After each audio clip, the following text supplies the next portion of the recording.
Le journal de la mi-journée sur RTI 1. Madame, monsieur, bonjour. Le sommaire de cette édition. Conseil des ministres du 3 août 2022. Plusieurs points abordés par le gouvernement, notamment la construction d'une nouvelle université à Odiéné, l'état d'exécution du programme social du gouvernement, l'élargissement de la zone industrielle et un projet pour des opérations de chirurgie cardiaque. Nous parlerons de protection sociale.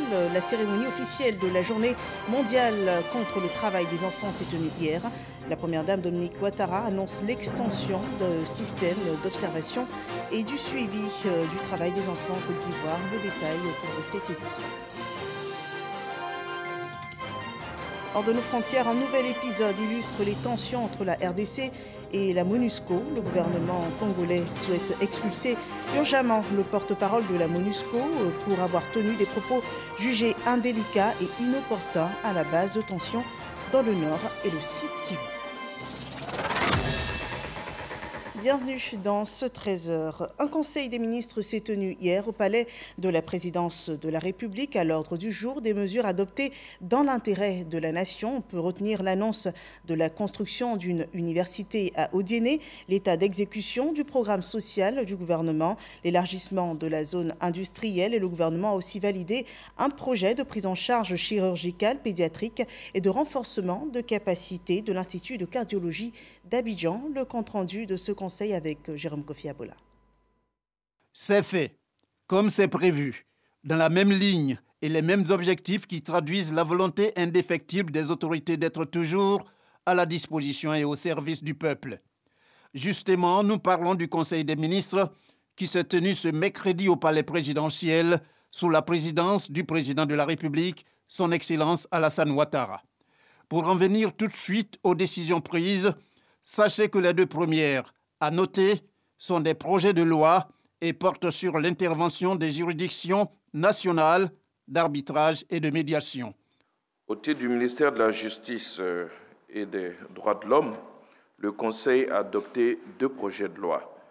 Le premier relatif à l'intervention des juridictions nationales en matière d'arbitrage et le second porte sur l'intervention des juridictions nationales en matière de médiation.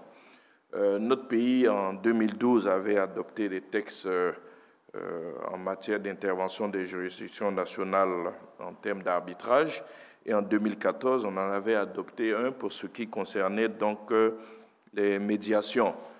Il apparaissait ici important de nous adapter donc au texte donc, de l'OHADA, donc l'Organisation de l'harmonisation en Afrique du droit des affaires, et c'est seulement en 2017 que l'OHADA s'est réuni, que le Conseil des ministres de l'OHADA s'est réuni.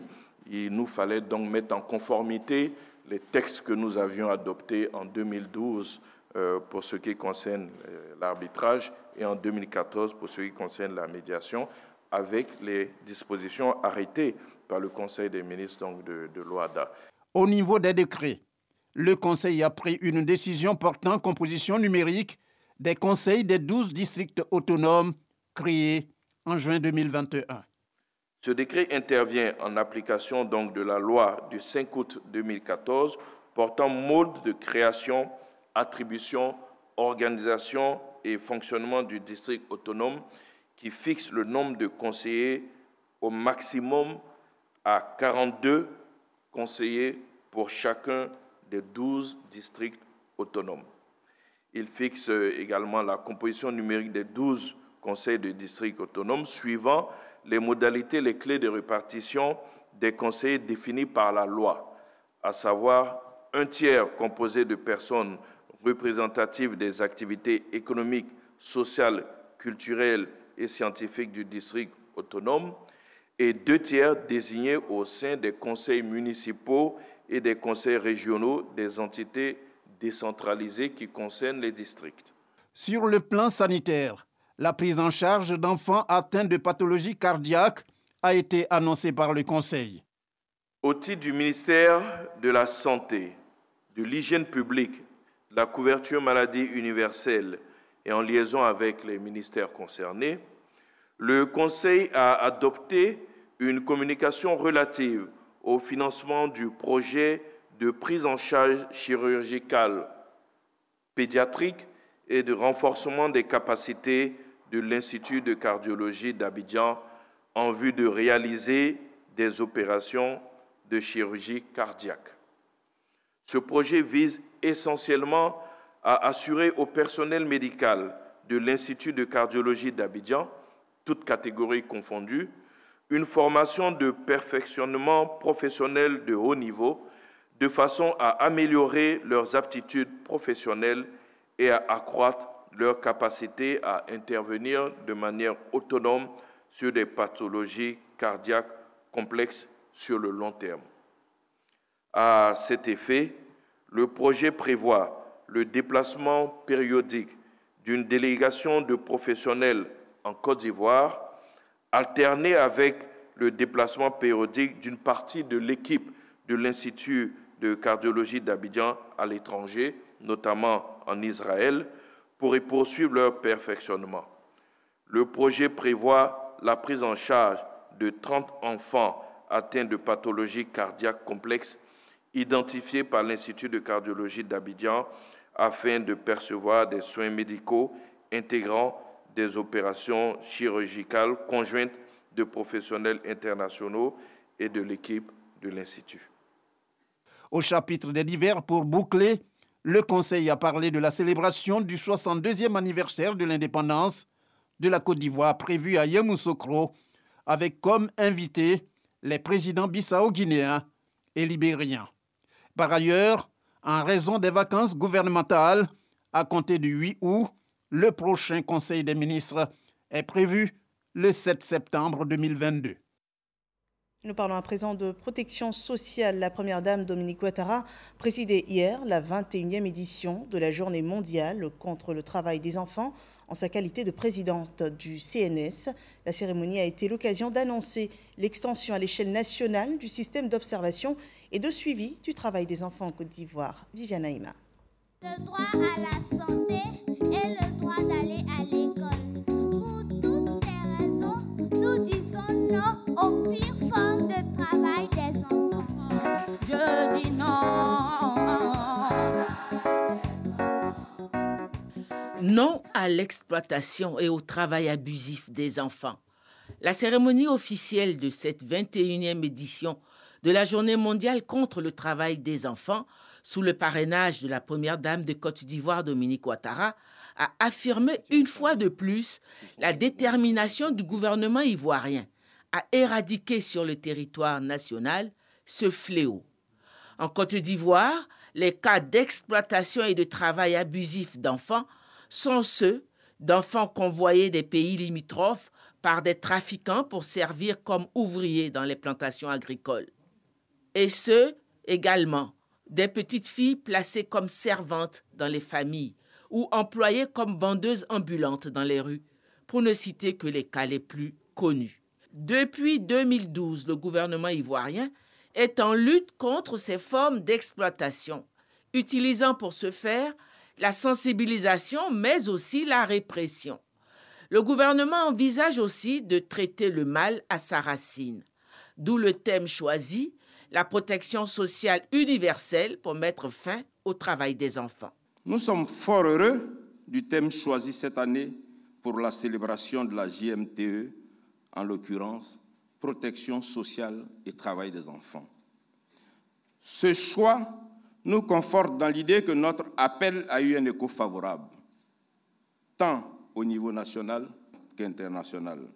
Il s'agit de mettre les enfants à l'abri des vulnérabilités en s'attaquant à l'une des principales causes du travail des enfants, qui est la pauvreté. La Côte d'Ivoire dispose aujourd'hui d'un puissant système de protection sociale plus complet et plus cohérent, avec des instruments couvrant désormais toutes les couches socio-professionnelles, réparant ainsi plusieurs injustices sociales. Ces instruments concernent notamment la couverture maladie universelle, qui vise la prise en charge de toutes les populations vivant en Côte d'Ivoire sur le plan médical à moindre coût. Le régime social du travailleur indépendant, qui combine à la fois le système de pension de retraite par répartition avec celui de la retraite par capitalisation et permet aux travailleurs indépendants de bénéficier à juste titre d'une pension de retraite confortable et d'une prise en charge en cas de maladie ou d'accident du travail ou en cas de maternité pour nos mamans et nos sœurs. À cet effet, j'ai initié au nom du gouvernement une caravane itinérante de communication et de sensibilisation de proximité destinée à promouvoir ces instruments de protection sociale dénommés la ronde du social. Et je puis vous garantir que nos parents paysans, commerçants, artisans de toutes sortes, rencontrés à Vavois, à San Pedro et très récemment dans la région du Gbeke, notamment à Boaké, Sakassou et Brobo, ont tous exprimé leur intérêt à bénéficier de ces instruments. Les partenaires techniques, le BIT et l'UNICEF, qui apportent depuis le démarrage de la lutte des appuis techniques et financiers au gouvernement ivoirien, apportent une nouvelle fois leur soutien à cette nouvelle orientation. Cette lutte vigoureuse menée depuis 2012 contre l'exploitation des enfants a eu pour résultat d'éloigner la menace d'embargo sur le cacao ivoirien brandie par les États-Unis. La présidente du Comité national de surveillance des actions de lutte contre la traite, l'exploitation et le travail des enfants a dressé un bilan des actions menées depuis 2012. Ces mécanismes de prévention et de prise en charge nous ont permis à ce jour de secourir plus de 500 000 enfants en détresse depuis 2012. Par ailleurs, pour la prise en charge des enfants vulnérables, ma fondation Children of Africa a construit depuis 2018 3 centres d'accueil pour les enfants en difficulté. Ceux de Soubré et de Ferkessédougou prennent en charge les enfants victimes de traite, d'exploitation et de travail des enfants, et celui de Boaké s'occupe de la réinsertion des mineurs en conflit avec la loi.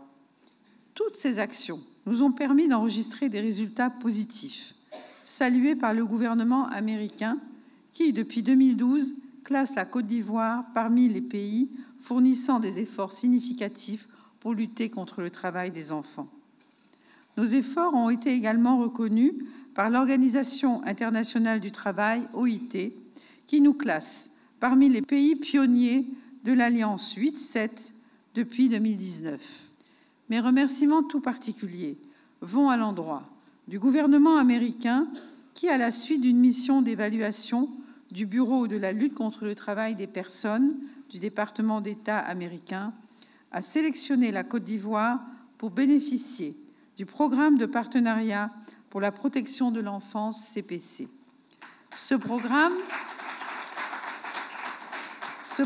d'aide dans le domaine de la lutte contre la traite des enfants est doté d'un financement allant jusqu'à 10 millions de dollars.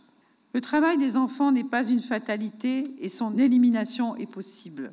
Nous pouvons y parvenir si nous intensifions nos efforts et si nous joignons nos forces pour une meilleure synergie de nos actions. La cérémonie enregistrait la présence des 50 préfets de région. Ils ont été mis en route par le ministre de l'Intérieur et de la Sécurité, avec pour mission d'étendre dans leurs différentes zones de compétences le système d'observation et de suivi du travail des enfants, permettant ainsi de réaliser d'ici la fin 2023 le maillage de l'ensemble du territoire national. Ils ont reçu à cet effet des kits de travail. Voilà donc un ensemble de mesures qui témoignent bien de l'engagement de la Côte d'Ivoire à lutter contre le travail des enfants.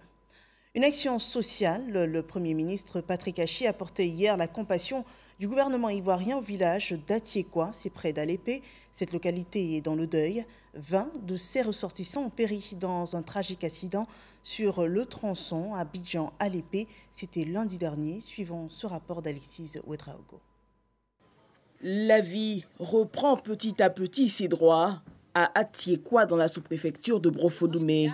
72 heures après le grave accident sur l'axe routier Abidjan-Alépé, les populations sont encore sous le choc. On travaille ensemble, on marche ensemble. Même le chauffeur, c'est lui qui nous prend pour aller à Bobo. C'est lui qui nous prend tous les matins. Moi, je livre le samedi, c'est lui qui me prend tous les samedis. Donc ça m'a choqué. Où je suis là, mais ça me fait, mais je ne sais pas comment je vais faire. Ce mercredi, le Premier ministre Patrick Achi, accompagné d'une forte délégation ministérielle, est venu sur place apporter la compassion du chef de l'État aux familles des disparus et à l'unique rescapé. Nous avons été tous secoués par ce double drame qui est survenu et qui a conduit à la mort de pratiquement 37 personnes, dont 21 personnes dans le car qui partait d'ici. 20 personnes de ce village sont décédées. Et nous pensons que pour ce qui concerne l'autre accident, c'était des personnes qui venaient pour la plupart d'Issia. Et donc le chef de l'État, en pareille circonstance, face à un drame qui afflige, je dirais, toute la nation, lui-même est dans la douleur.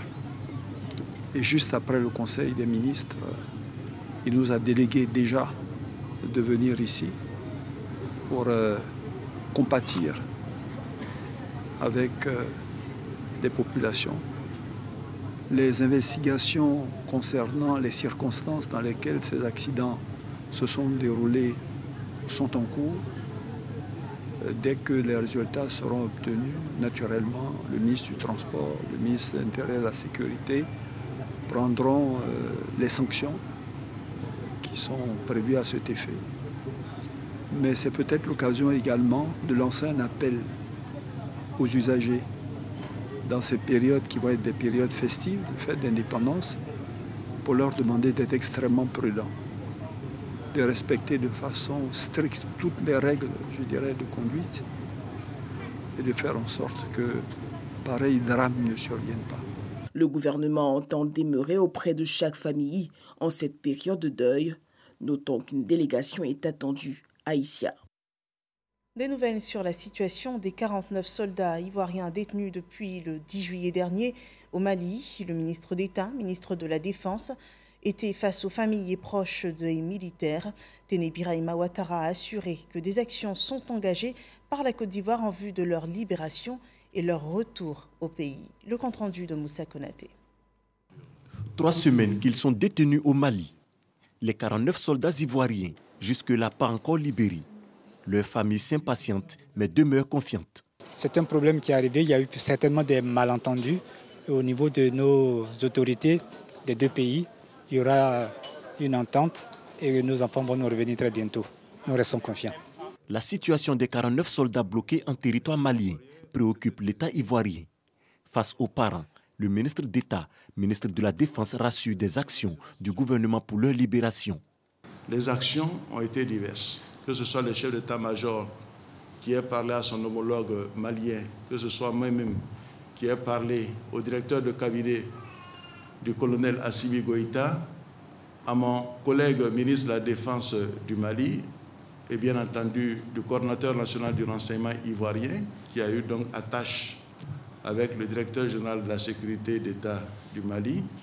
Et à cela est venue s'ajouter la médiation togolaise.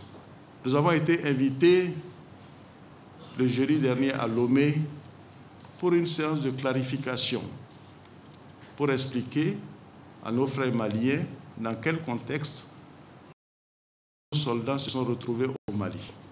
Téné Birahima Ouattara appelle également les familles des soldats à demeurer dans la sérénité. Je voudrais donc, chers parents, vous dire que nous sommes solidaires de vous. Nous sommes solidaires de nos soldats et je voudrais aussi vous rassurer que les soldats ont bon moral. Mon général pourra vous le témoigner au besoin, sont traités dans des conditions normales, il faut que vous le sachiez.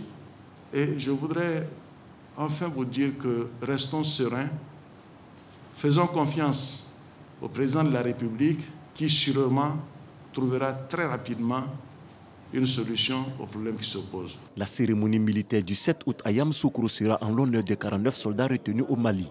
Leurs familles ont reçu chacune un montant de 300 000 francs CFA. La Côte d'Ivoire reste solidaire des 49 soldats retenus au Mali depuis déjà 3 semaines. À présent, voyons comment se prépare la fête de l'indépendance.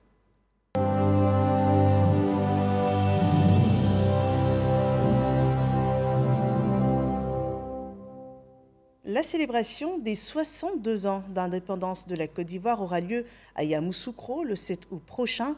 La capitale, pour l'occasion, fait peau neuve.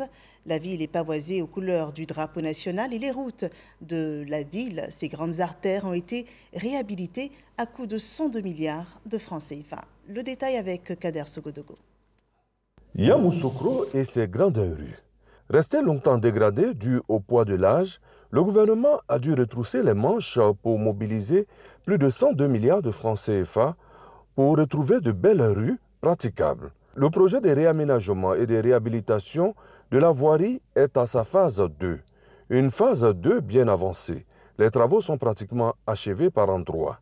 Le ministère de l'Équipement et de l'Entretien routier, l'AGEROUTE et le BNET jouent la carte de la proximité pour des travaux de qualité. Ces travaux consistent à faire du nettoyage, à faire des réparations de surface, à nettoyer des plateformes pour la fête et puis à faire la signalisation horizontale. Sur ce point, l'essentiel est vraiment fait. À la date d'aujourd'hui, les délégations qui nous ont été demandées sont pratiquement satisfaites. À quelques jours des 62 ans d'anniversaire de l'indépendance de la Côte d'Ivoire, ces travaux vont contribuer à rendre les festivités officielles agréables. Après la fête, des travaux qui vont se poursuivre. Les populations sont satisfaites de ce qui se passe dans leur ville. Depuis que moi je suis né là, je n'ai pas encore vu faire goudron. J'ai vu des machines, pas possible de...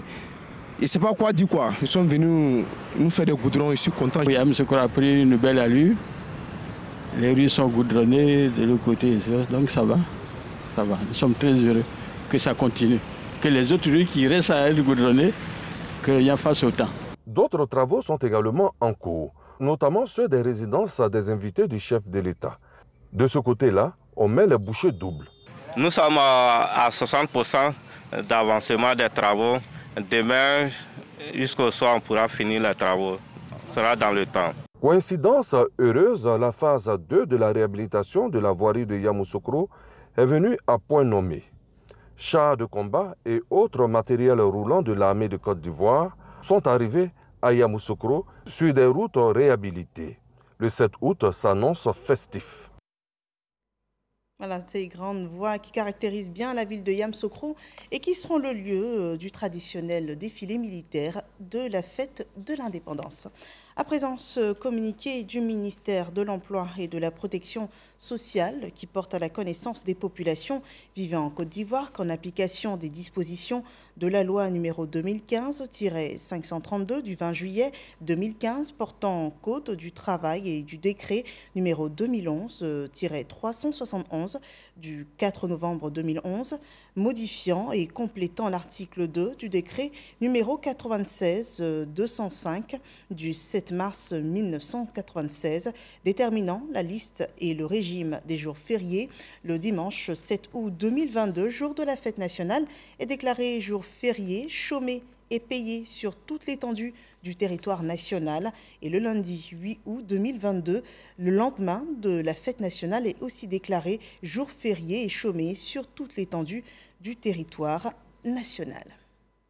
Le développement se poursuit en Côte d'Ivoire. 25 000 logements sociaux seront construits avec le concours de la Banque arabe pour le développement économique en Afrique.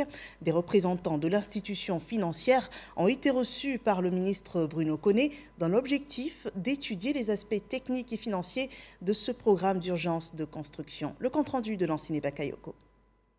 Avec Bruno Nabagné Koné, ces experts de la Banque arabe pour le développement économique en Afrique, BADEA, ont regardé les détails techniques et financiers du projet, notamment les plans architecturaux et d'urbanisme, les études techniques et d'impact environnementaux et les coûts.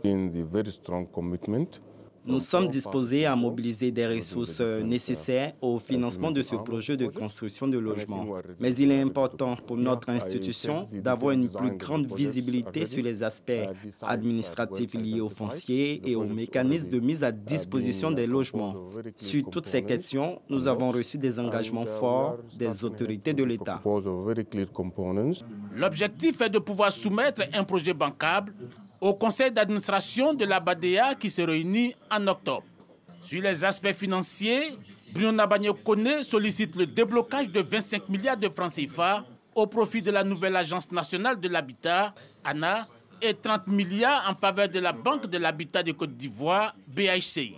La BADEA s'est engagée, donc progressivement nous allons étendre le champ des bailleurs qui vont accompagner la mise en œuvre de ce projet. Et comme la volonté politique est là, aussi bien au niveau du chef de l'État qu'au niveau du Premier ministre, nous pouvons dire désormais que nous sommes véritablement engagés dans la mise en œuvre de ce projet que les Ivoiriens attendent, nous le savons.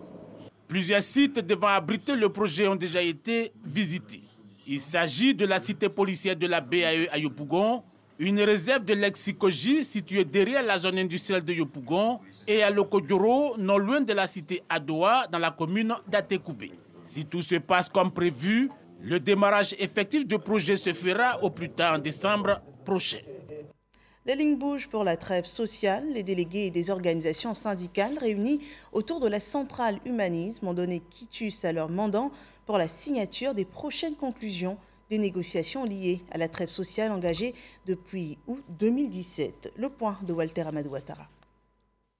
Mobilisation des syndicalistes à la Bibliothèque nationale du Plateau. La centrale syndicale Humanisme est en assemblée générale. À l'ordre du jour, le point de la situation relative à la trêve sociale et le niveau d'avancement des protocoles d'accord de 2017 à 2022. Relativement au statut général de la fonction publique, relativement à l'extension et à de nouvelles primes et indemnités, relativement à de nouveaux droits que nous avons acquis, c'est sur 8 grands groupes de familles de revendications que nous avons travaillé et nous avons pu obtenir des acquis. Faisant la promotion du dialogue, l'arme des forts, Soro Mamadou, secrétaire général de la centrale syndicale Humanisme, a obtenu par acclamation l'accord de l'assistance afin de valider le futur protocole avec le gouvernement. L'accord sera tissé autour de plus d'une dizaine de points d'accord qui vont satisfaire l'ensemble des fonctionnaires agents de l'État de Côte d'Ivoire. Et donc, nous vous donnons rendez-vous à la signature de cet accord qui se voudra être pour la semaine prochaine. En fin de rencontre, Soro Mamadou a exhorté les membres des 8 organisations formant la centrale syndicale Humanisme venue de toute la Côte d'Ivoire à suivre le 6 août prochain l'adresse à la nation du président de la République. Des chapitres les intéressants y seront abordés. À présent, le point sur la situation du coronavirus en Côte d'Ivoire. «